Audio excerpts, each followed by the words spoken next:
Oui, investeuses, investisseurs, bonjour. J'espère que vous allez bien, que vous passez une excellente journée, que vous êtes heureux de me retrouver dans cette toute nouvelle vidéo dans laquelle, une nouvelle fois, je vais vous livrer une masterclass, les amis. Donc, j'espère que vous êtes prêts. Aujourd'hui, on va parler d'un sujet super intéressant, forcément, mais extrêmement important puisque nous allons parler des supports et des résistances. Entre autres, les supports résistance mineure, supports résistance majeure. Donc, ce sont des niveaux clés, surtout les majeurs.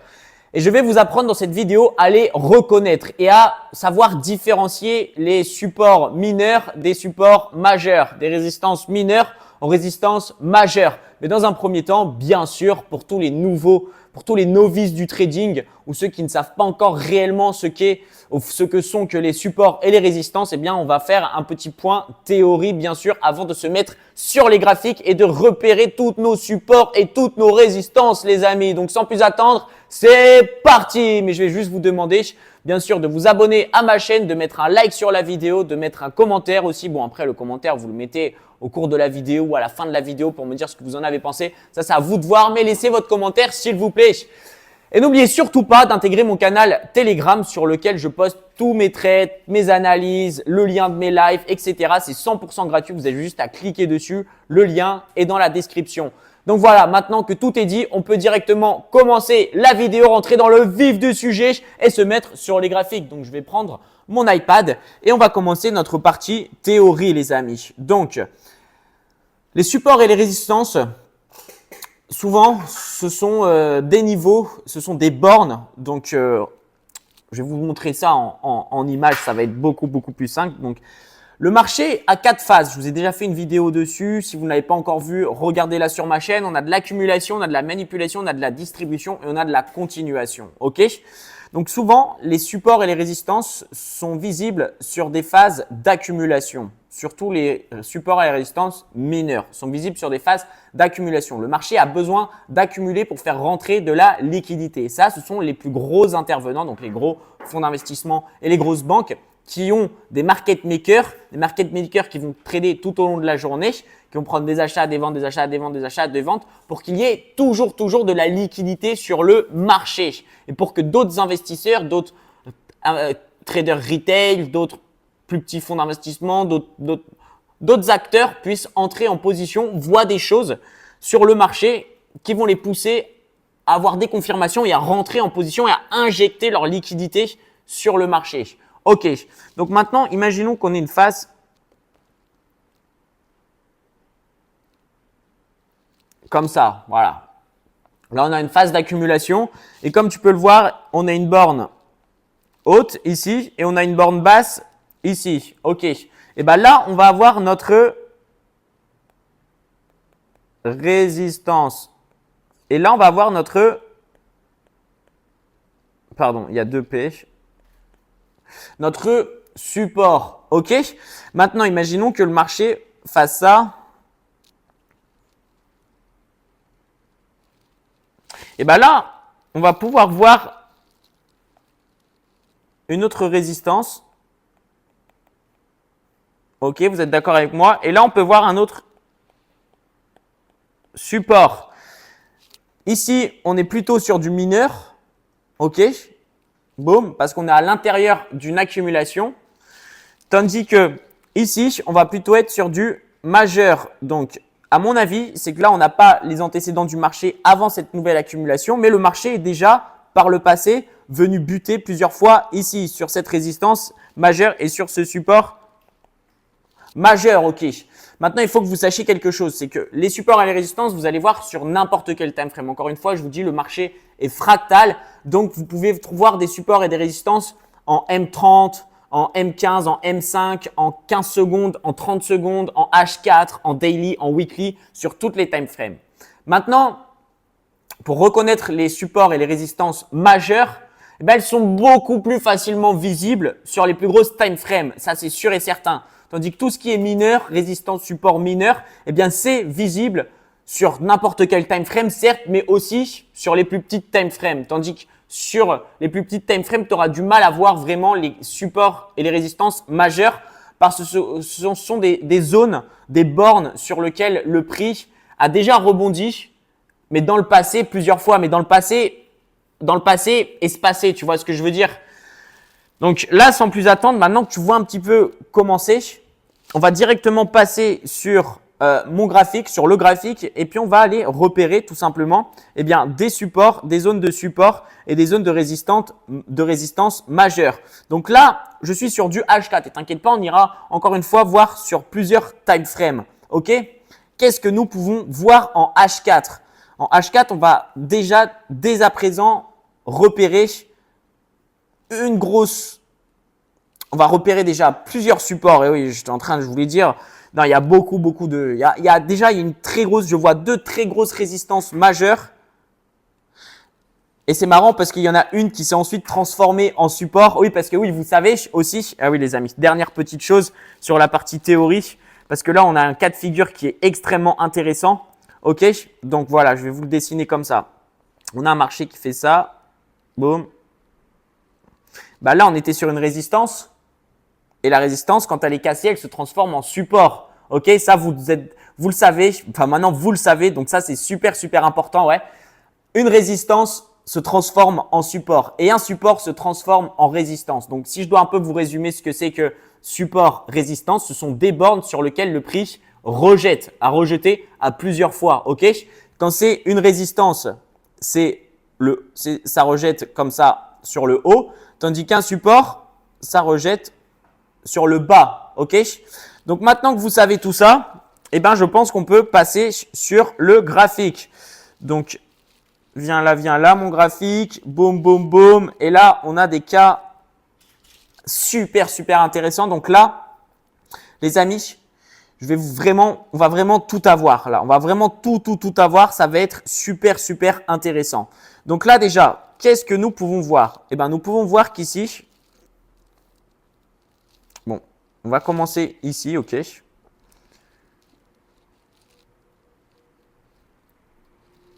Qu'est-ce qu'on peut voir? C'est que dans cette zone-là, le prix a déjà rejeté une fois, deux fois, trois fois, quatre fois, 5 fois, 6 fois. Donc là, la zone des 2350, c'est une zone clé. C'est une zone de support majeur. Une zone de support majeur. Puisqu'en plus de ça, si vous prolongez la zone, eh bien, qu'est-ce que vous voyez? Vous voyez qu'avant, c'était une résistance, ok, qu'elle a déjà fait office de support ici. Ok, ici. Mais qu'avant, elle faisait office de résistance. Boum, une fois, boum, deux fois, trois fois. Là, on est venu dedans. Bon, là, on l'a cassé. Hop, là, on est revenu dedans. Hop, sans la casser. Là, on est revenu. Boum, c'était une résistance. Regardez, à chaque fois. Boum. Et là, on l'a cassé. Et là, on a réussi à la casser. Et maintenant, qu'est-ce qui s'est passé? Bah, regardez, le prix a encore une fois rebondi. Donc là, vous pouvez voir qu'on est sur un gros cas de figure de support majeur. Ok. Là, c'est pareil. On en a encore un autre juste ici. Un support majeur, puisque comme vous pouvez voir, le prix de l'actif est allé rebondir ici. Ok. Donc là, c'est pareil. 2300, c'est un gros support majeur. Ok. Maintenant, on va aller voir un peu du côté des résistances. Qu'est-ce que nous pouvons voir juste ici? Nous pouvons voir que sur les 2480 là, on a le prix qui est venu. Hop, je vais mettre ça en rouge, en bleu les supports et en rouge les résistances. On a le prix qui est venu une fois, deux fois, trois fois. Enfin, à l'intérieur, là, il est déjà venu trois fois. Il a rejeté à chaque fois. Il est même revenu une autre fois. Il a encore rejeté. Et ensuite, il a réussi à casser. Ok, donc là, on est sur un cas de figure. On est sur une grosse résistance majeure. Maintenant, on a réussi à la casser ici. Ok, et regarde, c'est incroyable. Qu'est-ce que c'est devenu du coup? Qu'est-ce qui est devenu notre résistance? Eh bien, notre résistance est devenue support. Regarde. Boum. Voilà. Notre résistance est devenue support puisqu'elle a été cassée. Donc maintenant là, on a encore une fois une grosse résistance majeure. Une grosse résistance majeure. Boum. Donc que je vais te mettre en rouge. Ah mince. Je vais te la mettre en rouge. Boum. Comme tu peux le voir, le prix est venu une fois, deux fois, trois fois, quatre fois, cinq fois, six fois, sept fois, huit fois. Donc voilà. Et ensuite, on l'a cassé. Et donc maintenant, tu peux déjà d'ores et déjà savoir que dès que le prix va revenir dans cette zone, donc 2530, 2515 à peu près, eh ben, le prix va se faire rejeter. Et ça, je peux d'ores et déjà te l'assurer. Si jamais là, on revient, boum, on fera ça. Ça va rejeter dans la zone parce que c'est devenu un support majeur. OK? On va en faire encore quelques-uns. Là, je suis sur du H4, mais ça change strictement rien. Justement, j'ai envie de rester sur du H4 avec toi parce qu'on peut vraiment voir là, vraiment les zones majeures. Et on va pouvoir voir aussi à l'intérieur eh bien, des zones mineures, puisqu'on va partir du H4 pour voir des zones mineures. OK. Donc, voilà, on en voit plein. On en voit plein. Je ne sais pas si tu vois à l'écran là.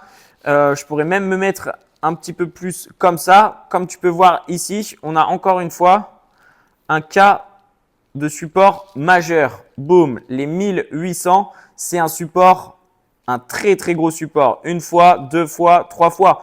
Et regardez, on vient rebondir dessus. Pourquoi est-ce qu'on sait que c'est du majeur? Parce que là, on est le jeudi 5 octobre, OK, 2023. Et là, on est en mars 2023, OK. On est en mars. Et avant, regardez cette zone. Cette zone, si on la prolonge ici,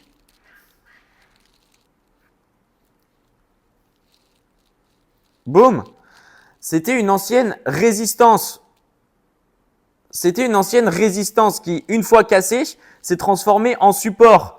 Et regardez, avant, ici, là, c'était encore un support. C'était encore un support. Le support institutionnel psychologique des 1800.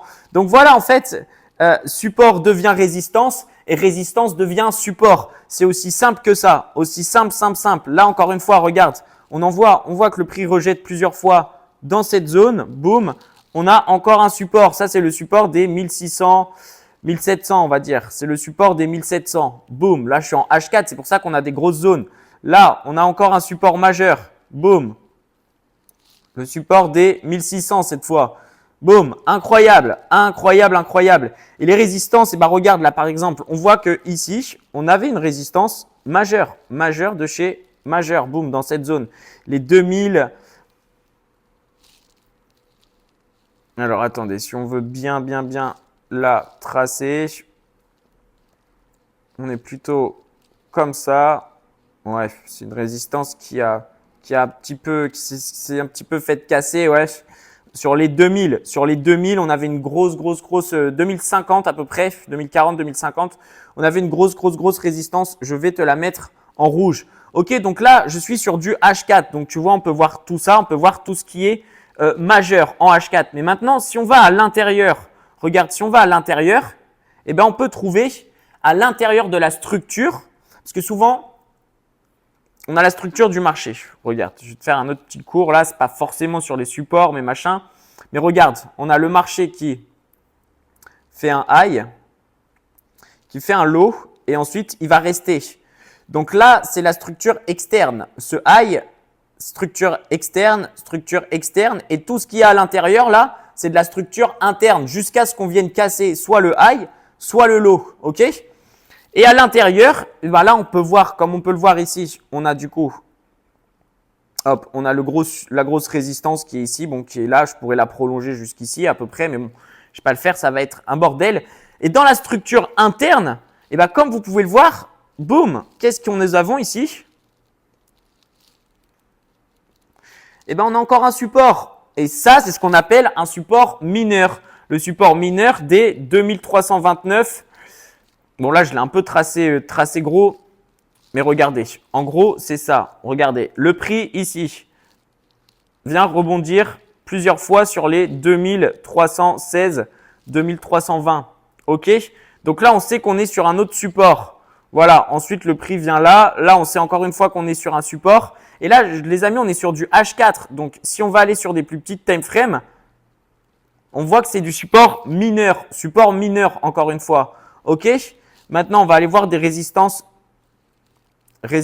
mineures. Alors là, pourquoi je suis en bleu?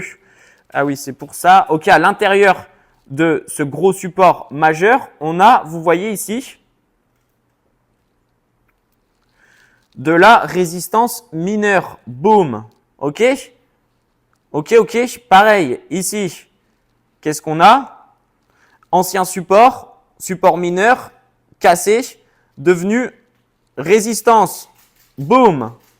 Aussi simple que ça, résistance prolongée, cassée une fois, mais ensuite recassée. Regardez, pourquoi c'est mineur? Parce qu'on est sur de la structure interne et qu'en plus de ça, une fois, deux fois, trois fois, quatre fois, cinq fois, six fois. OK? C'est incroyable, c'est incroyable. Et le prix casse et ensuite regardez, boum, boum, boum, boum, ça fait support. Ça fait support. OK. Maintenant, on va aller voir sur d'autres. On va aller voir ici, par exemple. Là, vous voyez bien encore une fois que ici, à l'intérieur de la structure, on a un sacré support. On a un sacré support. Et ça, c'est du support mineur, les amis. C'est du support mineur. Après, là, on est en H4. C'est un sacré support qui a fait rebondir le prix de l'actif pas mal de fois. Hein. Pas vraiment beaucoup de fois. On l'a cassé à une seule reprise là pour aller retester le majeur, si je dis pas de bêtises. Ouais. Donc voilà. Et puis à l'intérieur, on peut voir aussi que ici, le prix, boum, a réagi à de nombreuses reprises. Regardez. Ici, on est sur de la résistance mineure. Voilà. Donc maintenant, pour illustrer encore un peu plus mes propos, on va se mettre sur du M30. On va voir s'il y a toujours les dessins. Je ne sais pas, vu que c'est plus petit. Ouais, c'est comme ça. Donc regardez, là, il y a toujours les dessins. Ça va être intéressant. Ça va être intéressant. Donc là, je suis sur du M30. Donc on est passé de H4 à M30. Et là, on voit beaucoup mieux. Regardez, on voit beaucoup mieux en M30, par exemple. On voit beaucoup mieux en M30 à chaque fois qu'on est allé sur cette résistance mineure là. Boum, on a réagi. Après, regardez, si on va sur des plus petites time frames, quand je vous parle de mineur, boum. Qu'est-ce que c'est que ça? Support. Qu'est-ce que c'est que ça? Résistance. Alors bien sûr, là, elle est un petit peu penchée, les amis. Elle est un petit peu penchée, mais il se peut qu'on ait des supports penchés, des résistances penchées. Enfin, je veux dire, le marché n'est pas forcément, les accumulations ne sont pas forcément comme ça. Elles peuvent être comme ça aussi, avec une borne basse, une borne haute. OK? Super important ça que vous le sachiez aussi. C'est pas tout le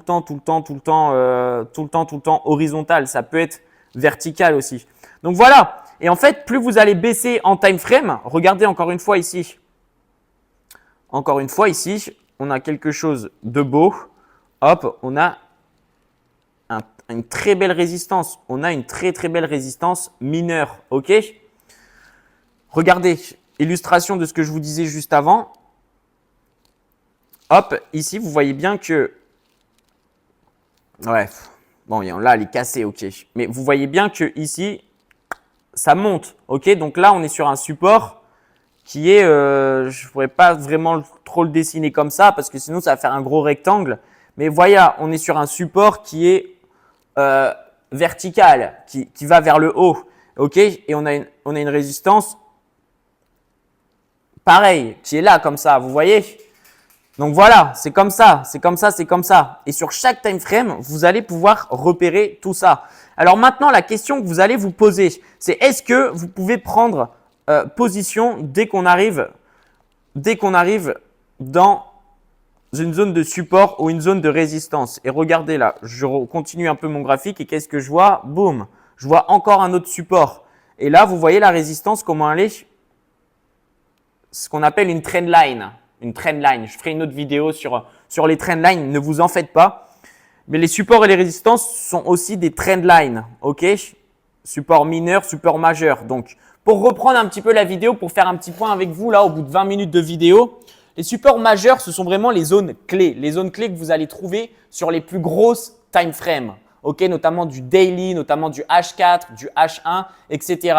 Les supports mineurs et les résistances mineures, vous allez les trouver à l'intérieur de ces structures, donc à l'intérieur de ces résistances majeures, supports mineurs, vous allez les trouver à l'intérieur. Ils sont encore plus visibles sur les plus petites time frames, M30, etc., etc. Donc maintenant, la question que vous allez tous vous poser, c'est est-ce que dès que j'arrive sur un support ou sur une résistance, je peux prendre position? Alors, sachez que c'est la stratégie de certaines personnes de trader les supports et les résistances. Sachez que je connais personne de rentable vraiment en utilisant que les supports et les résistances parce que comme tu l'as vu sur mon graphique, là, regarde.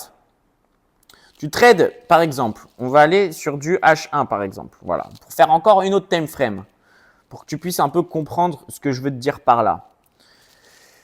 Donc là, tu vois que le prix réagit une fois, deux fois, trois fois, quatre fois, qu'il n'arrive pas à casser, qu'il revient plus tard, boum, qu'il réagit encore une fois. Hop, il réagit, il réagit, il réagit. Donc, tu dis, bon, il va encore réagir. Et puis là, tu rentres du coup. Tu rentres ici. Boum, avec ton stop loss juste au-dessus. Boum, et tu cherches le support. Mais qu'est-ce qui se passe? Tu te fais totalement liquider. Parce que comme je t'ai dit au début de la vidéo, les supports et les résistances sont des zones où on a de l'accumulation. Et ce sont des zones qui sont créées par les gros intervenants pour justement pousser les traders qui ne savent que faire du support résistance à se placer.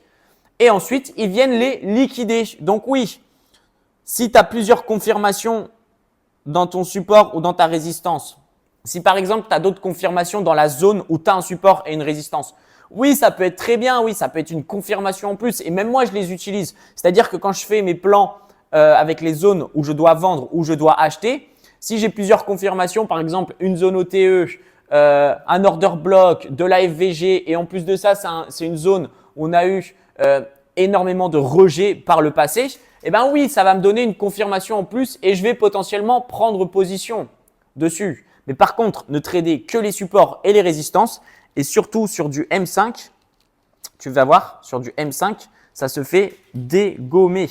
Dégommer de chez dégommer. Alors attends, on va voir ça. On va voir ça de suite sur du M5. Ouais, bon, tu vois que les courbes déjà, c'est vraiment du mineur de chez mineur de chez mineur. Donc là, qu'est-ce qu'on a là? Là, qu'est-ce qu'on a là? Intéressant, intéressant, intéressant. Sur du M5, on a une résistance qui se met en place, qui s'est mise en place ici. Boum. On a un support qui est ici. Et regarde, même si je vais juste dans la continuation, donc attends, laisse-moi mettre les bonnes couleurs. Boum. Alors attends, je me suis trompé là. Boum. Bah là, tu te dis, ok, ça rebondit. On rebondit sur le support. On rebondit, on rebondit. On rebondit. Et là, je prends position. Ah bah non, boum, ça coule. Et après, regarde, le support là, le trait bleu, qu'est-ce qu'il devient? Eh ben, il devient résistance. Donc voilà, c'est aussi simple que ça. Si j'avais un conseil à te donner, c'est ne trade jamais que les supports et que les résistances. Mais tu peux les rajouter dans ta stratégie pour avoir des confirmations en plus lorsque tu vas rentrer en position dans ta zone. Ok? Donc, j'espère que c'est bien compris. N'hésite pas à me faire un petit retour de ce que tu as pensé de la vidéo dans les commentaires. Sur ce, je te souhaite une excellente journée. Je suis en train de réfléchir pour savoir si je n'ai rien oublié dans cette vidéo, mais je ne pense pas. Je pense que la vidéo est assez complète. Donc, support, c'est en bas. Résistance, c'est en haut. Support majeur, support mineur. Non, pardon. Support majeur, résistance majeure sont des zones extrêmement clés qui mettent du temps, qui sont visibles sur les plus grosses time frames et qui sont très difficiles à casser. Une fois qu'elles sont cassées, elles redeviennent l'inverse. Donc, résistance devient support, support devient résistance, etc. Et puis ensuite, les mineurs, c'est à l'intérieur justement de ces structures, de ces grosses zones clés. Sur les plus petites time frames notamment, eh bien, on a d'autres accumulations qui se font, d'autres d'autres structures de marché qui se mettent en place dans lesquelles nous allons avoir justement eh bien, des supports mineurs en bas, toujours, et des résistances mineures, voilà, qui sont des zones beaucoup plus facilement cassables. Donc, si jamais tu dois vraiment prendre position sur une de ces zones, privilégie bien sûr résistance majeure, support majeur. Donc voilà, tu sais tout. N'oublie pas de t'abonner à la chaîne YouTube, de mettre un like sur la vidéo, de me laisser un commentaire et de rejoindre mon canal Telegram. C'est 100% gratuit, le lien est dans la description. Et moi, je te dis à très vite dans une prochaine vidéo. Et surtout, n'oublie jamais, let's investing!